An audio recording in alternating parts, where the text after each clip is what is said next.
सोमवार को हुए दिल्ली में धमाके के बाद अब देश में सुरक्षा एजेंसियां अलर्ट मोड पर आ गई हैं। देश की राजधानी दिल्ली के लाल किले के पास मेट्रो गेट के नंबर 1 के पास चलती कार में हुए ब्लास्ट के बाद अब देश भर के कई शहरों को हाई अलर्ट पर रखा गया है। और हम बता दें, इस घटना में कुल अब तक 12 लोगों की जान जा चुकी है और 20 से ज़्यादा लोगों के घायल होने की खबर है। प्रधानमंत्री नरेंद्र मोदी ने कहा है कि गुनहगार बख्शे नहीं जाएंगे।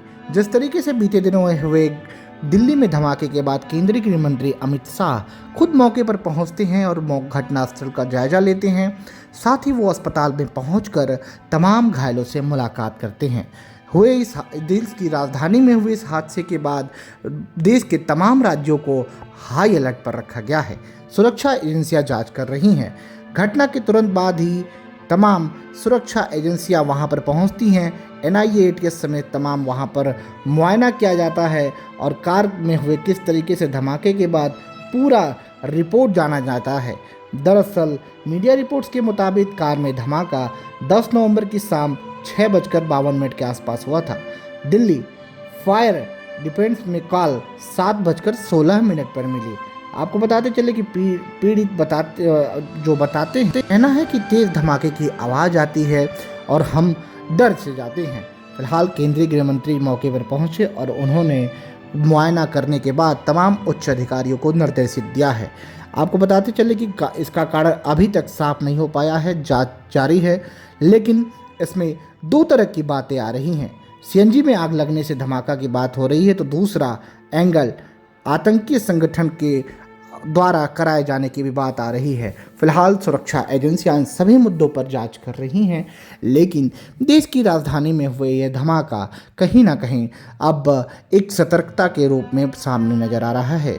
जिस तरीके से बीते दिनों ही फरीदाबाद में एक बड़ी खेप पकड़ाई थी, एक बड़ा खेप सुरक्षा एजेंसियों के हाथ लगा था, उसको लेकर अब सवाल उठ रहा है, क्या दिल्ली में फरीदाबाद से कनेक्शन है?